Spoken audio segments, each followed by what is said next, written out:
Sud FM. Il est 18h.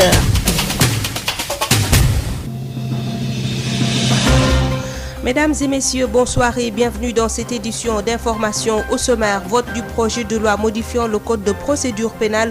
Plusieurs arrestations dont Guy Marius Sagna, Kilifeu Aliou Sané, Hassan Diouf, Nitdoff et Clédor Sène. Ils ont été interpellés à la place de la Nation lors de leur manifestation pour le retrait de ce texte jugé liberticide et antidémocratique par le M2D et l'opposition. Beaucoup de réticences et de contestations. Les menaces sont réelles selon le constitutionnaliste Ngouda Mboup. La lutte contre le terrorisme repose sur le consensus populaire, social, étatique et républicain. Pour l'expert, assimiler un certain nombre de libertés à des crimes terroristes risque de déconstruire les acquis démocratiques et les fondamentaux de l'état de droit au Sénégal. Des craintes partagées par la société civile. Selon Amnesty Sénégal, les députés de la majorité présidentielle devraient prendre en compte les préoccupations des populations et amender les textes. C'est un pouvoir que leur donne la loi, précise Seydi Gassama. Ce projet de loi cible des personnes, des zones et des événements, regrette le député Moustapha Guirassi qui estime que c'est indigne d'un État. Plusieurs réactions à suivre dans cette édition. Au Mali, des voix continuent de s'élever contre l'accord de paix et de la réconciliation issu du processus d'Alger. Le front de refus de l'accord FRA et Songoï Chawa Bato réitère sa relecture ou son retrait pur et simple. Le sport et l'économie complètent cette édition mise en onde par Alassane Ouatt. Sud-Soir. Marie-Rosalie Ndiaye. Guy Marius Sagna, Kilifeu, Hassan Diouf, Aliou Sané, Nitdoff, Clédor Sène, interpellés à la place de la Nation lors de leur manifestation pour protester contre le projet de loi modifiant le code pénal et le code de procédure pénale. L'opposition promet de ne pas en rester là. Des manifestations seront déroulées sur l'étendue du territoire national. Aïssatou Gueiba. Ces membres du mouvement M2D ont été interpellés lors de la manifestation pour le retrait du projet de loi contre le terrorisme.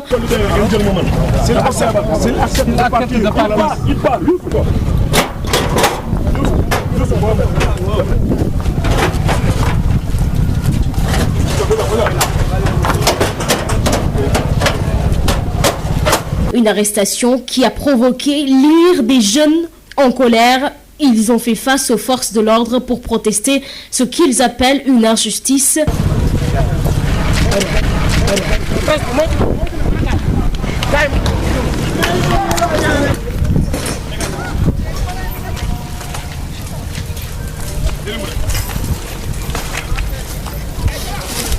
Un texte jugé liberticide et antidémocratique par le M2D et l'opposition sénégalaise.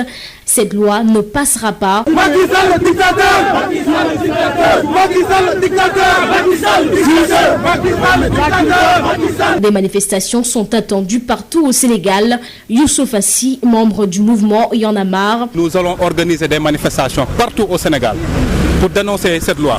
Cette loi-là, peut-être il va passer aujourd'hui, mais nous allons le combattre jusqu'à 2024. Dans un pays qui est un pays démocrate. Nous sommes nés dans la démocratie et nous allons grandir, nous mourrons dans la démocratie. Mais c'est Simon qui a insisté pour qu'on me libère. Une confrontation entre jeunes et forces de l'ordre qui a pris fin à l'avenue rond-point des Nations Unies. Face à la détermination des forces de l'ordre, les jeunes ont finalement baissé les armes. À Saint-Louis, aucune manifestation de protestation n'a été signalée ce vendredi. Toutefois, des craintes sont émises par certaines personnes qui invitent le chef de l'État Macky Sall à retirer ce projet de loi Yves Tendeng. C'est un calme plat qui a été noté ici à Saint-Louis dans la matinée de ce vendredi, jour de vote des projets de loi modifiant le code pénal et le code de procédure pénale. Aucune activité, encore moins de manifestations de protestation n'a été constatée dans toute la ville tricentenaire. Rien à signaler du côté des populations qui, durant toute la journée, ont vaqué tranquillement à leurs occupations. C'est comme si d'ailleurs elles n'accordaient aucune importance à ce qui se passe au niveau de l'Assemblée nationale. Mais les rares personnes rencontrées qui se sont prononcées sur la question n'ont pas manqué d'exprimer des craintes et des réserves par rapport à cette nouvelle loi. Et c'est d'ailleurs le cas pour cet homme trouvé en train de lire son journal. Ce projet de loi du code pénal sera à coup sûr voté. Parce qu'il y a une majorité mécanique au niveau de l'Assemblée nationale, contrôlée par donc, la majorité présidentielle. Ça va passer comme lettre à la poste, comme on dit. Mais quand même, dans le contenu, il y a certaines parties qui inquiètent, qui font peur. Puisque assimilés à certains actes à du terrorisme, c'est vraiment pousser le bouchon trop loin. Empêcher un citoyen d'organiser une marche et assimiler ça à du terrorisme, c'est très grave. C'est très grave pour notre démocratie. Vraiment, Macky Sall est en train de poser des actes qui n'honorent pas du tout le Sénégal. C'est très grave pour notre démocratie. Il invite tout bonnement le président de la République, Macky Sall, à retirer au plus vite ce projet de loi qui inquiète plus d'un. Je demande au président de la République de mettre de l'eau dans son bissap, je dirais. Dans son bissap, puisque tout ce qui le poussait à manifester en 2012, il est en train de faire ça. Et c'est pas bon pour une démocratie, c'est pas bon pour le Sénégal. Saint-Louis, Yves Tendeng, Sud FM. En tout cas, il y a de réelles menaces sur les libertés. C'est de déconstruire les acquis démocratiques selon le professeur en droit constitutionnel. La loi sur le terrorisme nécessite l'onction du peuple. Il faut un consensus selon Mohamed Ngouda Mboup avec El Hadj Malick Ndiaye. Oui, les menaces sont réelles parce qu'il y a des menaces qui pèsent sur les libertés. Pourquoi? Parce que le terrorisme est quelque chose de très sérieux. C'est une menace aussi qu'il faut prendre sérieusement. Et je pense que le gouvernement du Sénégal, quand même, est conscient que la lutte contre le terrorisme est un processus de tous les jours. Maintenant, un gouvernement conscient doit savoir que pour lutter contre le terrorisme, il faut avoir l'onction du peuple et l'accord. Parce que la lutte contre le terrorisme repose sur le consensus populaire, social et même étatique et républicain. Mais au-delà de ça, je pense que aussi donc prendre un certain nombre de libertés et donc les exposer à un crime de terrorisme, c'est vraiment risqué et c'est prendre le risque quand même donc de déconstruire en réalité des acquis démocratiques et de toucher, n'est-ce pas, les fondamentaux de l'état de droit au Sénégal, notamment la liberté de manifestation surtout. Parce que manifester est un droit fondamental, c'est une liberté fondamentale garantie par la Constitution et c'est très donc dangereux donc de manifester, de prévoir des sanctions à l'occasion de débordements qui pourraient quand même donc subvenir ou bien donc provenir à l'occasion de manifestations.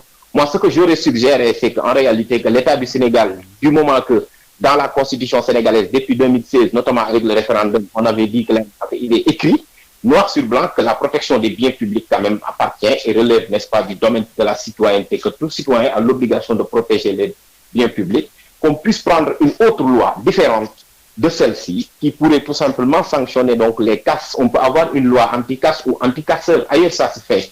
Mais prendre maintenant une loi qui parle du terrorisme et y greffer quand même des manifestations, ça c'est abusé et à mon avis donc c'est porter atteinte, un coup fatal même aux libertés fondamentales et notamment à la liberté de manifestation.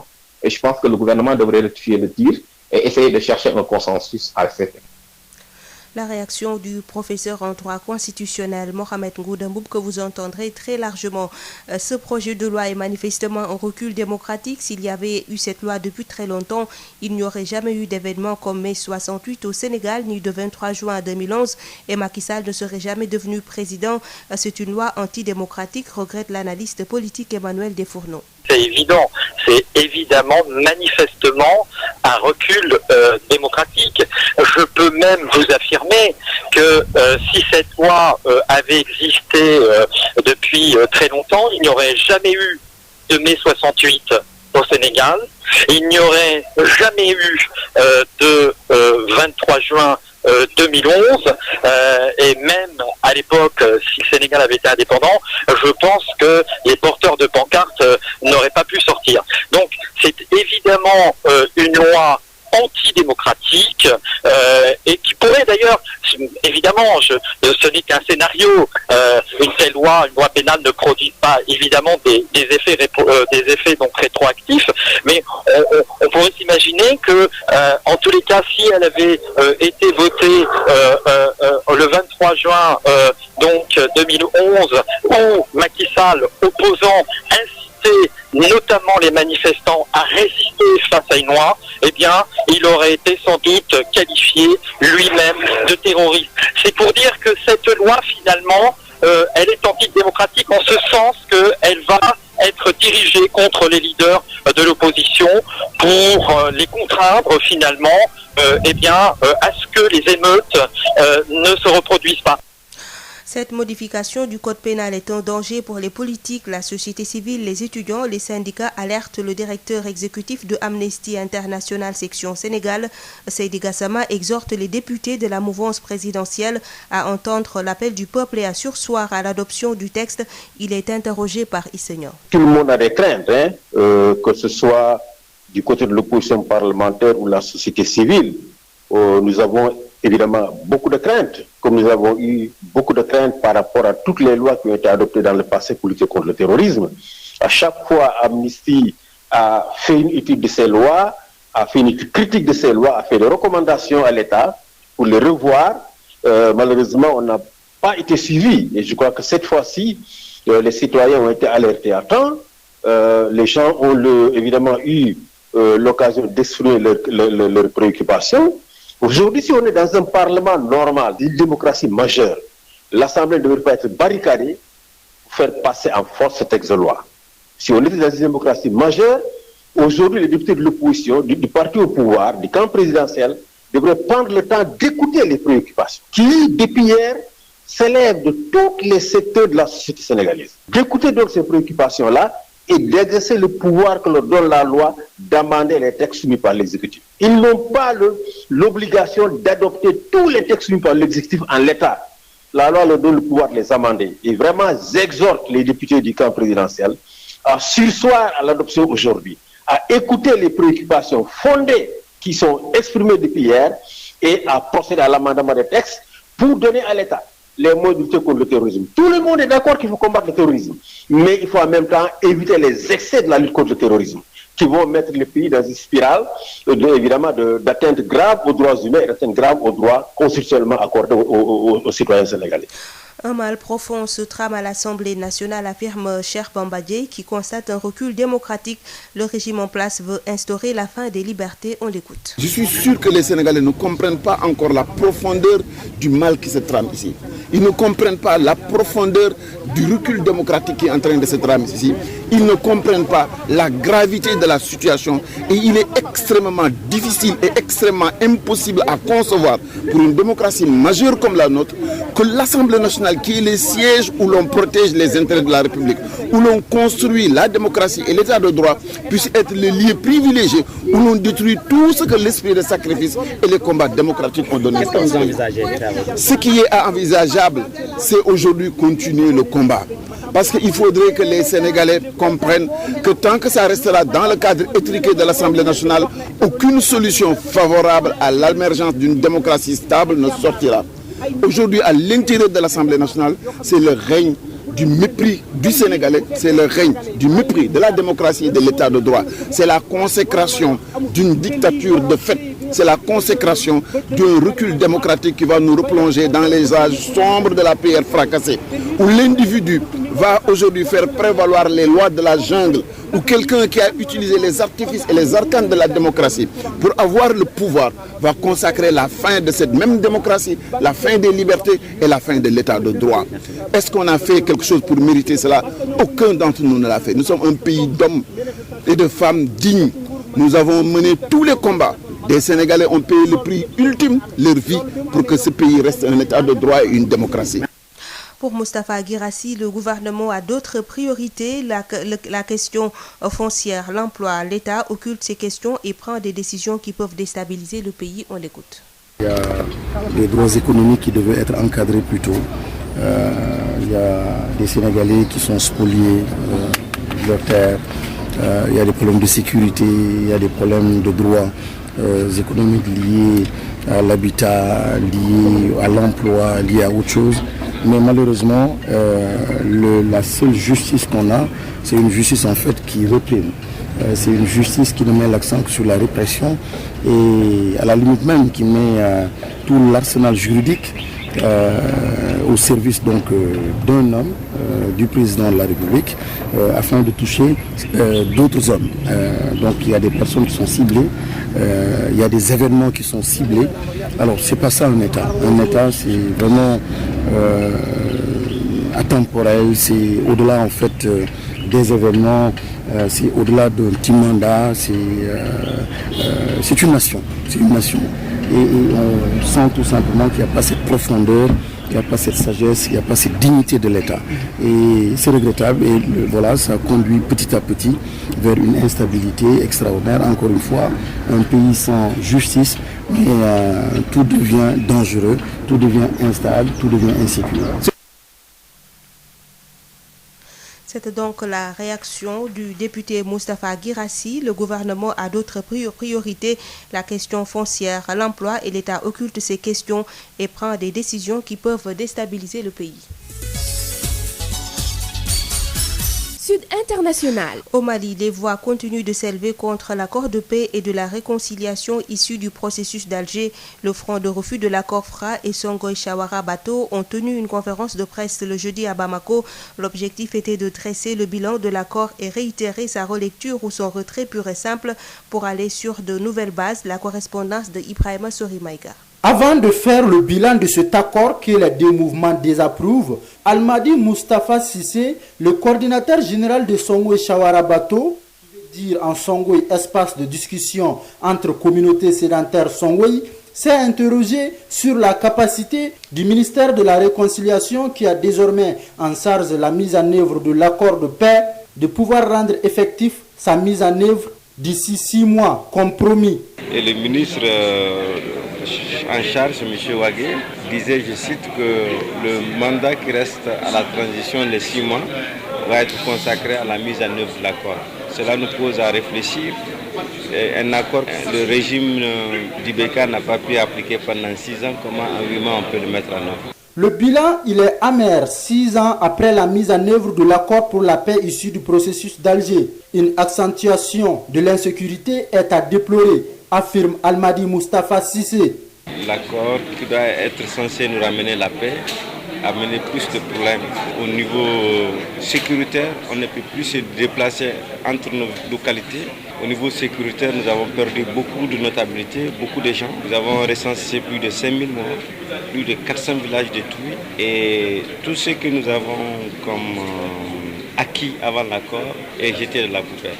Alors le constat, c'est un constat de questionnement. Qu'est-ce qu'il faut faire ?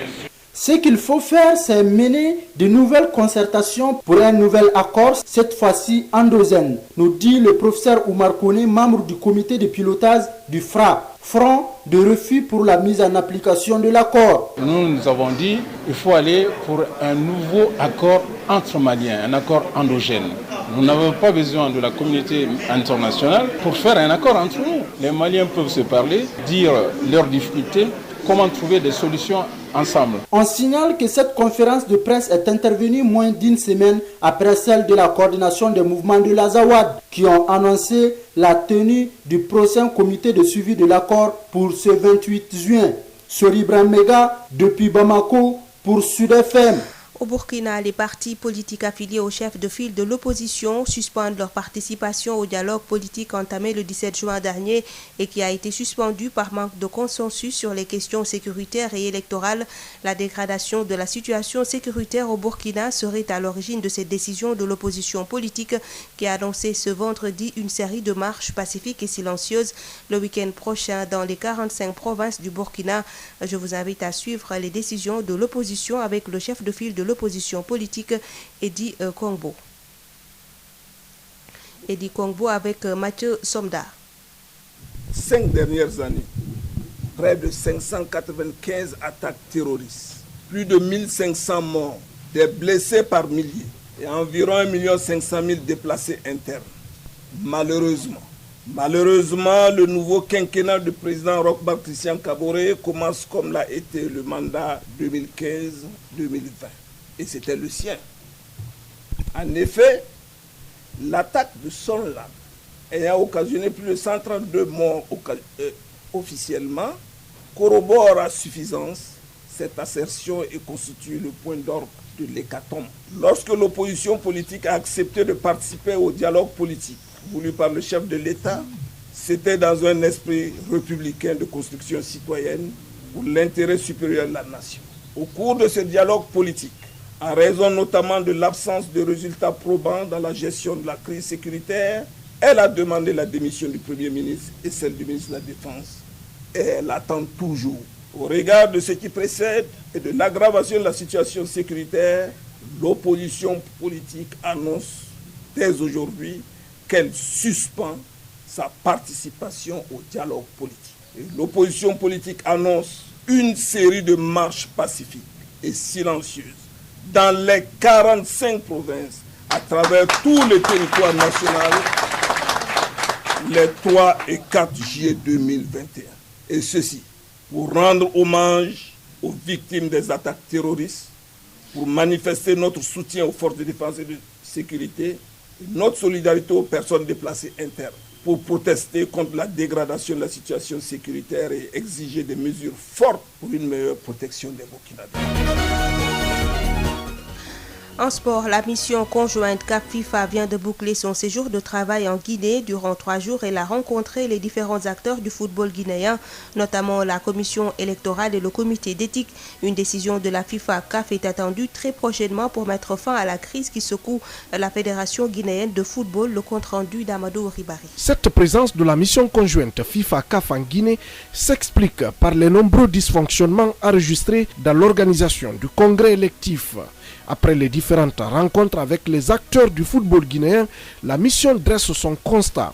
Jean-Jacques Diène est représentant de la CAF. La mission a été fructueuse, on a pu rencontrer toutes les parties prenantes, on a pu récolter beaucoup d'informations qui seront très certainement utiles. On a quand même pu sentir la passion qu'il y a autour du football. Bon, ça ne fait que confirmer la passion parce que c'est connu de tous que le football en Guinée c'est presque une religion. Ces émissaires se disent satisfaits du climat qui a caractérisé ces différentes rencontres avec les acteurs du football guinéen. Après avoir écouté toutes les parties, le représentant de la FIFA indique qu'il dispose désormais toutes les informations permettant de prendre une décision au bénéfice du football guinéen. Rolf Tanner. La FIFA mais également la CAF pour nous permettre ensuite pour les deux institutions de prendre des décisions qui s'imposent dans le but de faire profiter le football guinéen. Pour Rolf Tanner, il est encore très tôt de dire quel sera le contenu de la décision à laquelle la Guinée devra s'attendre. Désormais, les regards sont tournés vers la CAF et FIFA qui devront prendre une décision dans les prochains jours. Amadou Ribari, depuis Conakry, pour Sud FM. Toujours en sport, réception provisoire hier des travaux d'implantation du gazon synthétique du stade de Maniang Soumaré de Thiès. Occasion pour le président de la Fédération sénégalaise de football d'annoncer la mise en service du stade ce week-end. Augustin Senghor est avec Emondiaï. C'est un gazon de dernière génération et nous avons reçu la visite d'un expert FIFA en gazon synthétique agréé par la FIFA pour pouvoir certifier la qualité du gazon. Il est venu, il a fait son travail, il a donné une appréciation positive. Nous attendons d'un moment à l'autre son rapport puisqu'il y a un délai pour le dépôt du rapport et nous pouvons aujourd'hui, à l'écoute de l'assistant maîtrise d'ouvrage, dire que c'est un gazon de qualité. C'est une première parce qu'on sait que c'est la première fois à ma connaissance ici dans la ville de Thiès qu'on pose un gazon synthétique. Nous avons aussi voulu faire plusieurs choses en une. À côté de la réception provisoire, vous le savez, Thiès a un problème de terrain. Beaucoup d'équipes, aussi bien de la fédération, mais aussi des navetades et même des simples citoyens thiessois qui sont passionnés de foot, vivent le calvaire pour pouvoir pratiquer le sport de leur choix. Dernièrement, ils avaient migré vers le terrain du CNF, mais pour des raisons de sécurité, nous avons jugé plus prudent de ne plus organiser des matchs et nous avons anticipé la mise en service avec l'accord du bureau de la FIFA de ce terrain-là pour que dès ce week-end-là, les équipes thiessoises puissent commencer à recevoir en championnat ici. Ça leur permet de pouvoir compétir dans de bonnes conditions certes, mais aussi ça permet de ne pas trop impacter négativement sur le déroulé des championnats. Donc on est tenu à faire venir aussi l'équipe d'homologation fédérale, puisque à côté de la pelouse, nous avons eu à faire quelques aménagements par la fédération pour pouvoir rendre, je pense, accessibles et les vestiaires et les anciennes tribunes. Je pense que tout ça, ça permet dès ce week-end-là de permettre aux équipes thiessoises de renouer avec la compétition après, je pense, un week-end d'arrêt. Bien entendu, quand l'autre tribune sera terminée, là il s'agira de procéder à l'inauguration officielle en présence des autorités aussi bien étatiques à travers le ministère des Sports que la mairie de la ville, le représentant de la FIFA qui sera là pour l'inauguration. Réhabilitation de la toiture du stade Aline Sitoé Diatta de Ziguinchor. Le président du Casa Sport et leader du mouvement Agir pour Ziguinchor prend en charge les travaux dont le coût est évalué à 10 millions de francs CFA.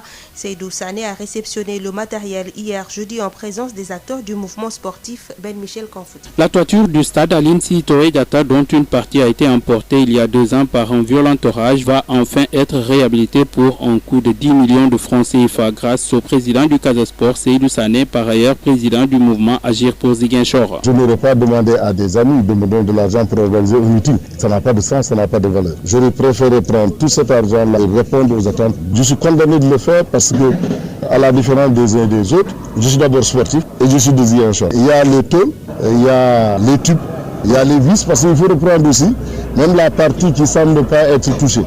Parce que c'est une partie qui est vulnérable. Le travail va durer 3 semaines, 21 jours. Et c'est le lieu de faire appel même à la réorganisation du comité de gestion du stade. L'État peut le faire si c'est de grands travaux, mais dans le cadre de l'entretien, il y a un comité de gestion qui est mis en place, dont le président est le président du conseil départemental. Ce geste va soulager l'administration du stade, selon le directeur Mamadou Lamine Badiane. C'est vraiment une satisfaction extraordinaire, je pourrais dire, parce que moi, ça me gêne tout le temps de me lever, de voir la toiture du stade Aline Sitoé qui n'est pas en norme.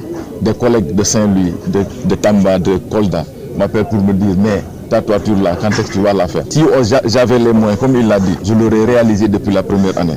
Le monde sportif, par la voix du président de la Ligue régionale de football et du président de l'ORCAV, a aussi exprimé sa reconnaissance. Cette action nous va tout droit au cœur. Lui en remercions vivement. Moi, je l'ai toujours dit, la meilleure manière d'aider, c'est de ne pas donner de l'argent, mais c'est d'investir là où ça va servir toute une population, et Seydou l'a bien compris. Le fait que M. Seydou Sané puisse prendre sous sa responsabilité la réfection de la toiture nous va droit au cœur. Nous avons besoin de ces mécènes pareils et c'est énormément important pour nous du mouvement Nawetan. Après les travaux de réhabilitation de la toiture qui vont durer 3 semaines, le président Seydou Sané a promis d'œuvrer pour la réhabilitation des projecteurs du stade Aline Sitoé Diatta. Ben Michel Kanfoudi, Ziguinchor, Sud FM. Sud FM, l'invité du jour. C'est le professeur en droit constitutionnel Mohamed Goudamboub sur les menaces qui pèsent sur ce projet de loi modifiant le code pénal et le code de procédure pénale. Il s'entretient avec Elhaj Malik Ndiaye. Nous sommes avec Mohamed Goudamboub. Bonjour. Bonjour Elhaj Malik. Vous êtes enseignant-chercheur en droit constitutionnel à l'université Cheikh Anta Diop de Dakar. Alors, l'Assemblée nationale est convoquée aujourd'hui en urgence pour examiner des projets de loi sur la modification du code pénal et du code de procédure pénale. Alors, quel est l'objet? Merci Elhaj Malik. Alors, je voudrais d'abord dire que le Sénat a un arsenal répressif par rapport au terrorisme et que l'objet, n'est-ce pas, de la loi porte sur la modification de la loi pénale, notamment le code pénal et le code de procédure pénale, c'est-à-dire des lois de 1965, pour mettre à jour les dispositions concernant l'incrimination du crime de terrorisme et les peines applicables. Mais au-delà de ça même, de la piraterie maritime, etc. Mais ce qui est le plus important, c'est que ça porte sur le terrorisme, notamment le crime de terrorisme. Et il apporte des modifications substantielles et à travers beaucoup d'articles, et notamment l'article 79-1 jusqu'à 16. En réalité, il intègre des notions qui, jusque-là, n'est-ce pas, ne faisaient pas partie de la définition du crime de terrorisme, pour les élargir, pour permettre à ce que, qu'un certain nombre d'actes puissent être versés dans le crime de terrorisme. Et c'est la raison pour laquelle, d'ailleurs, le projet, aujourd'hui est contesté, puisque, en réalité, il inclut quand même des aspects qui, jusqu'alors, étaient considérés comme de simples délits. En réalité, le projet de loi, quand on le voit du point de vue du code pénal, il intègre, n'est-ce pas, des crimes, et notamment le crime de terrorisme, et ça concerne un certain nombre de libertés, et notamment la liberté de manifestation, parce que pour un certain nombre de groupes et de mouvements, si, dans leur manifestation s'ensuit quand même, des destructions appartenant à autrui, ou bien des biens publics, ou bien des organisations internationales, on peut bel et bien qualifier ça d'acte de terrorisme. Alors, dans le code de procédure pénale aussi, la modification apporte, n'est-ce pas, des innovations, et ces innovations sont un peu douteuses dans la mesure où ça porte atteinte aux libertés, et notamment l'article 90-16 qui dit clairement que le juge d'instruction, il peut, n'est-ce pas, intercepter toute écoute téléphonique ou bien tout instrument, ou bien tout tiré sur le numérique, et cela permet en réalité de faire des interceptions. Et là, du coup, maintenant, la loi apporte des dérogations, mais la loi le fait mal, parce que la loi dit clairement qu'il y a des dérogations pour les ministres, les députés et les avocats. Et donc, il y a beaucoup de corps et de catégories qui sont concernés, et pourtant qui pouvaient avoir ces dérogations-là. Et là, la dérogation ne s'impose pas, d'autant plus que la loi apporte une discrimination entre les citoyens. Parce que la protection des données à caractère personnel est un droit fondamental. En résumé, La loi donc cherche quand même donc à modifier, à faire un toilettage de notre arsenal, n'est-ce pas, répressif, pour y intégrer, n'est-ce pas, un certain nombre, n'est-ce pas, d'actes, notamment l'association de malfaiteurs, mais aussi des manifestations qui pourraient déborder sur, n'est-ce pas, des violences, ce qui veut dire tout simplement, en réalité, les références que le gouvernement donc annonce dans la loi, ce n'est plus un crime caractérisé, mais c'est juste tout simplement identifié à un mouvement ou bien à donc une structure quelconque. Voilà en gros ce que je peux dire dans cette loi, mais je dis tout simplement qu'elle porte atteinte aux droits et libertés, et notamment au régime des libertés, notamment ce qui est proposé dans le code de procédure pénale et ce qui est proposé dans le code pénal. Justement, quelles sont les menaces? Oui, les menaces sont réelles parce qu'il y a des menaces qui pèsent sur les libertés. Pourquoi? Parce que le terrorisme est quelque chose de très sérieux, c'est une menace aussi qu'il faut prendre sérieusement. Et je pense que le gouvernement du Sénégal quand même donc est conscient que la lutte contre le terrorisme est un processus de tous les jours. Maintenant, un gouvernement conscient doit savoir que pour lutter contre le terrorisme, il faut avoir l'onction du peuple et l'accord, parce que la lutte contre le terrorisme repose sur le consensus populaire, social et même étatique et républicain. Mais au-delà de ça, je pense que aussi donc prendre un certain nombre de libertés et donc les exposer à un crime de terrorisme, c'est vraiment risqué et c'est prendre le risque quand même donc de déconstruire en réalité des acquis démocratiques et de toucher, n'est-ce pas, les fondamentaux de l'état de droit au Sénégal, notamment la liberté de manifestation surtout. Parce que manifester est un droit fondamental, c'est une liberté fondamentale garantie par la Constitution et c'est très donc dangereux donc de manifester, de prévoir des sanctions à l'occasion de débordements qui pourraient quand même donc subvenir ou bien donc provenir à l'occasion de manifestations. Moi, ce que j'aurais suggéré, c'est qu'en réalité, que l'État du Sénégal, du moment que dans la Constitution sénégalaise, depuis 2016, notamment avec le référendum, on avait dit qu'il est écrit, noir sur blanc, que la protection des biens publics quand même appartient et relève, n'est-ce pas, du domaine de la citoyenneté, que tout citoyen a l'obligation de protéger les biens publics, qu'on puisse prendre une autre loi différente de celle-ci, qui pourrait tout simplement sanctionner donc les casses. On peut avoir une loi anti-casse ou anti-casseur, ailleurs ça se fait. Mais prendre maintenant une loi qui parle du terrorisme et y greffer quand même des manifestations, ça c'est abusé et à mon avis donc c'est porter atteinte, un coup fatal même aux libertés fondamentales et notamment à la liberté de manifestation. Et je pense que le gouvernement devrait rectifier le tir et essayer de chercher un consensus à cet effet. Mohamed Moudaboub, je vous remercie. C'est moi qui vous remercie. Je rappelle que vous êtes enseignant-chercheur en droit constitutionnel à l'université Cheikh Anta Diop de Dakar. Nous accueillons à présent Rapsa Elimanouane pour le journal de l'économie. La B6, Banque internationale pour le commerce et l'industrie du Sénégal. La B6, la banque d'un monde qui change, vous offre le journal de l'économie. Bonjour. Le 3FPT a organisé hier jeudi ses 4e matinées des entreprises. Elles s'inscrivent dans l'agenda des activités du guichet de financement des entreprises et organisations professionnelles. Ces journées ont enregistré 1000 entreprises selon la directrice générale du Fonds de financement de la formation professionnelle et technique, Abibey. L'objet de cette rencontre, c'est de favoriser l'échange et le dialogue avec aujourd'hui les entreprises qui sont nos partenaires premiers, si je peux dire, et les membres d'organisations professionnelles. C'est de mieux faire comprendre aujourd'hui nos mécanismes de financement, de faire comprendre nos procédures pour nous permettre de mieux répondre aujourd'hui des attentes des entreprises. Aujourd'hui, on est en train de se parler de formation continue. Donc, on est dans le renforcement du capital humain des travailleurs des entreprises et des membres d'organisations professionnelles. C'est notre guichet premier. C'est notre guichet premier du fait même de la ressource qui est collectée à travers les entreprises. Donc, nous devons pouvoir répondre de manière efficace, réactive, au financement en tout cas des plans de formation des entreprises. Ces activités ont permis de financer la formation de plus de 450 entreprises et organisations professionnelles au premier trimestre de 2021 pour un montant de plus de 3 milliards de francs CFA dans le cadre de la relance économique. Il faut savoir qu'avec ce guichet qui finance les entreprises, qui accompagne en tous les cas à travers la formation continue, depuis le début de l'année, là je prends donc que sur le premier semestre, aujourd'hui nous avons signé plus de 484 contrats. Et ça concerne plus de 19 000 bénéficiaires, aussi bien membres d'entreprises, donc travailleurs des entreprises, que d'organisations professionnelles. Et c'est plus de 3,6 milliards aujourd'hui qui sont engagés pour accompagner. Donc là, ce n'est que pour le premier semestre.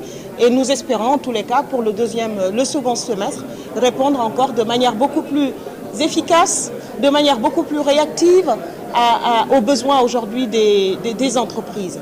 Tout ceci a facilité. Il faut dire que dans le cadre, je tiens à le rappeler, dans le cadre de la relance économique, de la relance de l'économie nationale, le 3FPT, avec l'accompagnement et surtout d'abord le soutien du conseil d'administration, avait octroyé 100% le financement de la formation du personnel des entreprises sur le premier semestre 2021. Les propos du directeur général du Fonds de financement de la formation professionnelle et technique Abibey ont été recueillis par Marie-Rosalie Ndiaye. Le journal de l'économie, c'est fini. Merci de votre fidélité. La B6, Banque internationale pour le commerce et l'industrie du Sénégal. La B6, la banque d'un monde qui change, vous a offert le journal de l'économie.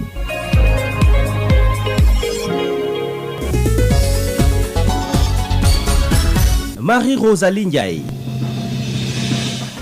Mesdames et messieurs, c'est la fin de cette édition. Je vous rappelle les principaux titres développés.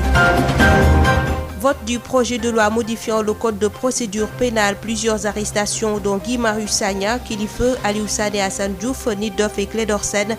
Ils ont été interpellés à la place de la Nation lors de leur manifestation pour le retrait de ce texte jugé liberticide et antidémocratique par le M2D et l'opposition.